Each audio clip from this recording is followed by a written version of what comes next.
Girl Reenie. Hey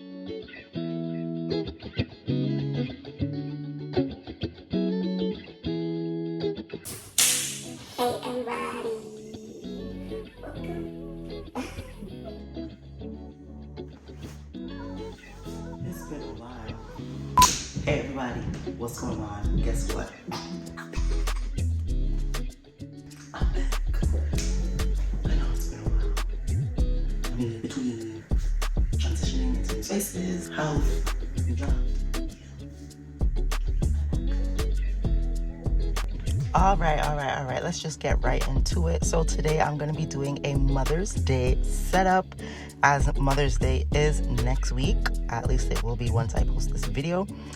So right now I am double stuffing some balloons. This is the only double stuff color that I'm using. I wanted a really nice soft peach color. I could not find any in stock where I didn't have to double stuff, so I went ahead and grabbed an orange, and I'm putting it inside of a white balloon. I'm using a balloon sizer just to help speed up the process here. I just use all little rods. I'm also using lilac and standard light pink. I'll leave all of the details of the colors in the description box below.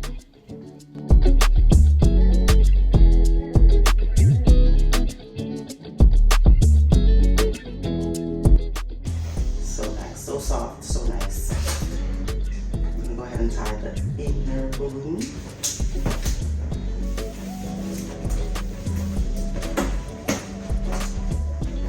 And that's the color. I don't know why I didn't let out earlier.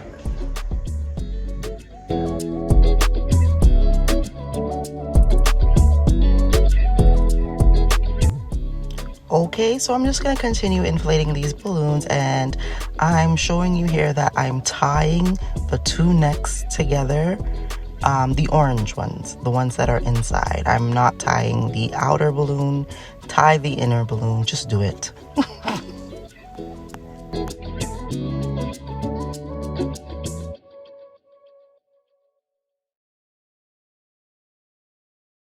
So I can't get the 5 inches to blow up with this pump. I did that on purpose. With this pump, so I use a hand pump. Get to pumping.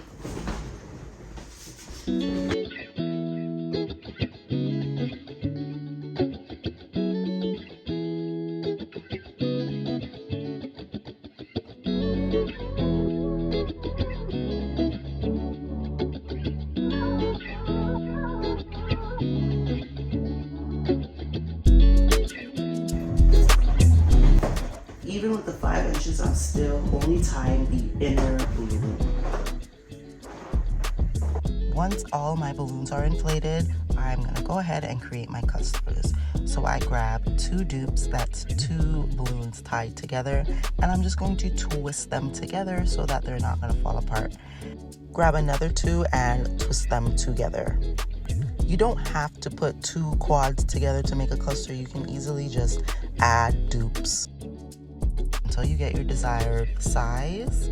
So this one I did 2 quads and I put it together, but here you're gonna see me just adding dupes together until I get my desired size. Now, when I use an 18-inch, normally I will do 6, a cluster of 6, and then when I'm using the 12 inches, as you can see here, I do clusters of 8. Now I'm going to create 2 bases. I'm going to create one that's slightly longer than the other for the style that I'm going for. I'm just going to grab 2 of the most flexible or stretchiest necks, as I'm showing you here, and tie those suckers together. Love this method. It holds the balloons nice and snug. I hate loose looking garlands. I just hate. I like it when my balloons are nicely like tight and like hugging each other.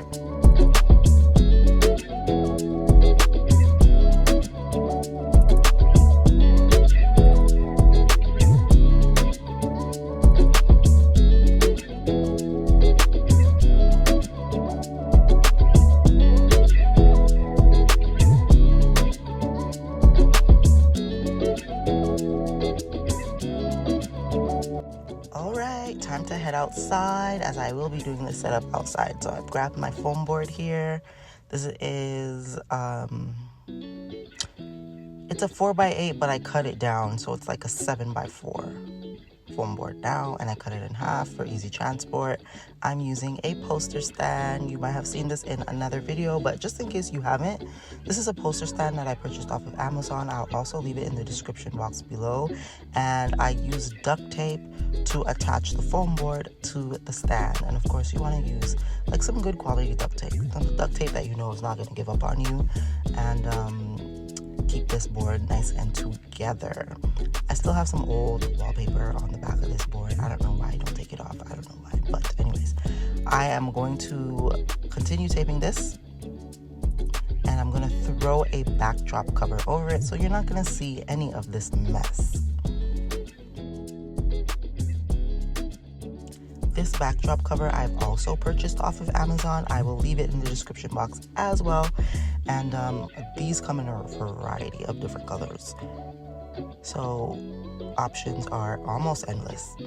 For the bottom part, I like to take the front and kind of pull it to the back so all that gathering is not showing. Just get the board nice and smooth, get it more presentable, you know what I'm saying? Yeah. This is a box of weights that I'm going to put at the back of the poster stand to make sure this sucker doesn't go anywhere. I'm going to use spring clamps and a 260Q, placing the spring clamps where I'm going to attach my balloon garland. And yeah, I just wrap the 260Q around the balloon garland. You're going to see me do that right here. I take that loop and I put it around 2 balloons. I put it around 2 balloons because sometimes if you put it against one, it's gonna be too loose, especially outdoors. The wind, it's gonna be flip-flopping all over the place. So just to make sure it's hugging the board snug, I put it around 2 balloons, and that snaps the garland against the backdrop really well.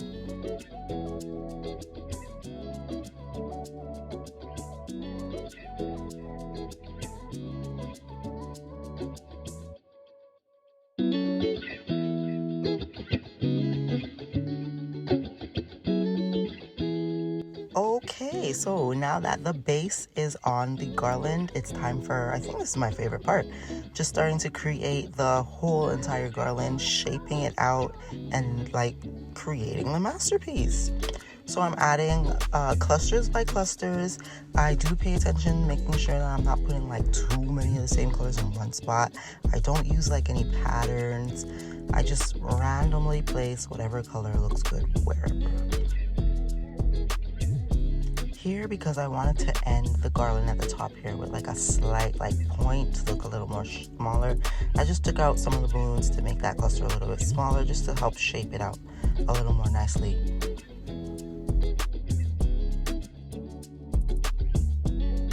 Over here, I added another cluster of purple just to make it a little more chunky. It was looking a little thin, you know, mountaineerish. So back here, what I had was a brick. I tied a 260Q around it and attached that to the garland, gave it a little kick test. It's not going anywhere. I use it as a weight to hold down that garland, because when you're outside, you never know what's going to happen. You just want to make sure your garland is not going to blow away in the wind, right? These elements, you just never know. So for outdoor garlands, secure, secure, secure that bad boy, okay? That does happen, especially like I'm on the pavement with the double stuffed balloons. You gotta be really careful. That's why it's not my favorite thing to do. They will pop, like that outer layer will pop, and you'll have a random color in your garland.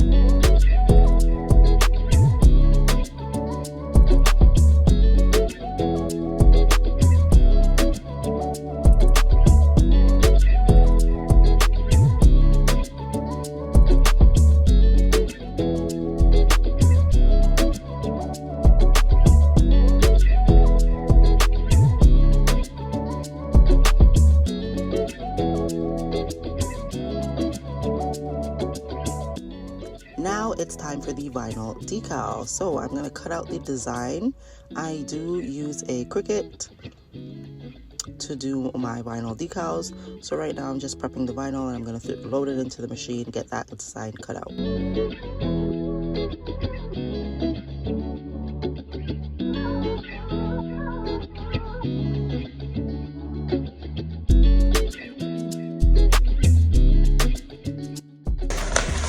just cut like the excess piece that has not been used, because honey, who's trying to waste vinyl?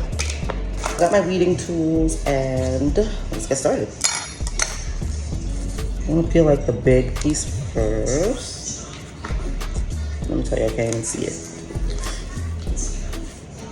Take your time, especially if it's intricate. Like, you want to take your time because you don't know what's what. I mean, you know what's what, you can see, but sometimes we get too excited and we peel more than we're supposed to and things end up tearing. Yeah, you don't want that.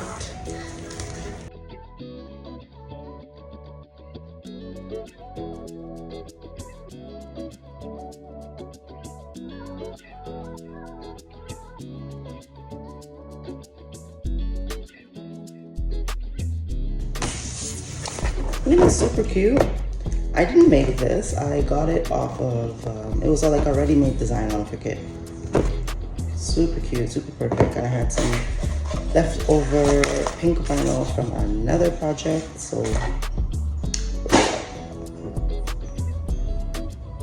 the balloons are popping, child. Let's go. So now I'm gonna put the transfer paper on it. Okay, so this is all the transfer paper that I have. This is actually the transfer paper that came with the Cricut, and you just get the Cricut. And this is leftover. It must come out.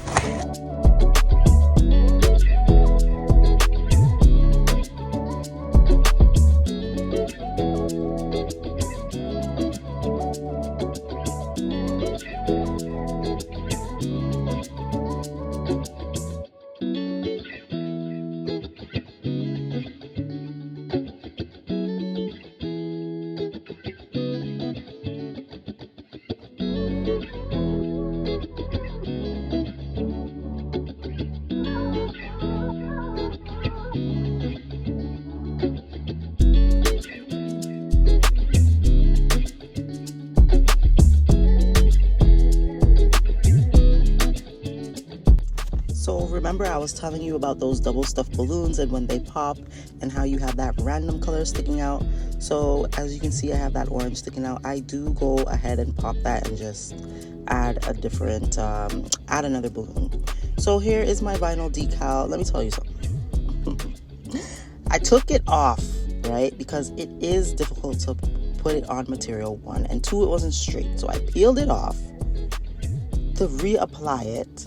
During that process, the vinyl decal folded and now it's stuck together, and child, I just had to do what I had to do. I salvaged as much as I could off the sign. You're gonna see it, but from far you can't tell. From close, honey, I had to put some clear tape. Like, I really had to do the most to get the sign to work, because I wasn't going to print another one or cut another one. You know, stress.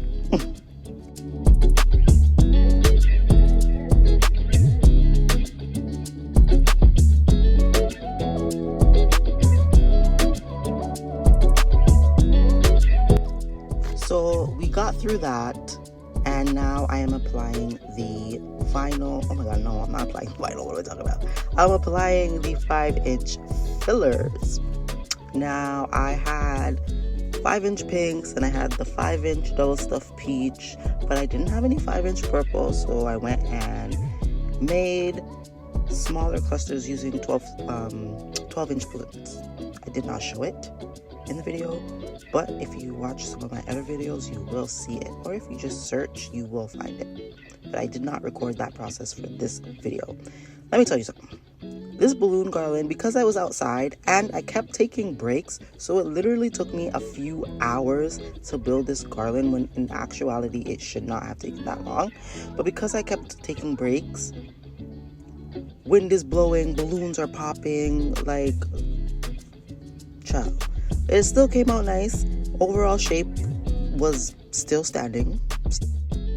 Don't know if any of you noticed, but that purple balloon that I just popped was a different shade of purple, that 18-inch balloon, and it was driving me crazy. So I popped it and I added another cluster of the correct purple. I thought I could get away with it, but it was driving me nuts. And that's it, guys. Here is my Mother's Day garland. Super cute. I love the colors. So perfect for Mother's Day.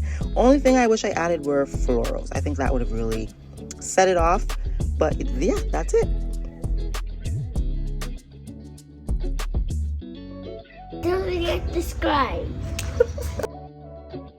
You heard what the little man said. Don't forget to subscribe, guys. I want to thank everybody who continued watching my videos, who did subscribe in my absence. Like, that was amazing. I was super excited that video views were still going up. Yeah, thank you guys, and I will see you in the next one. Happy Mother's Day.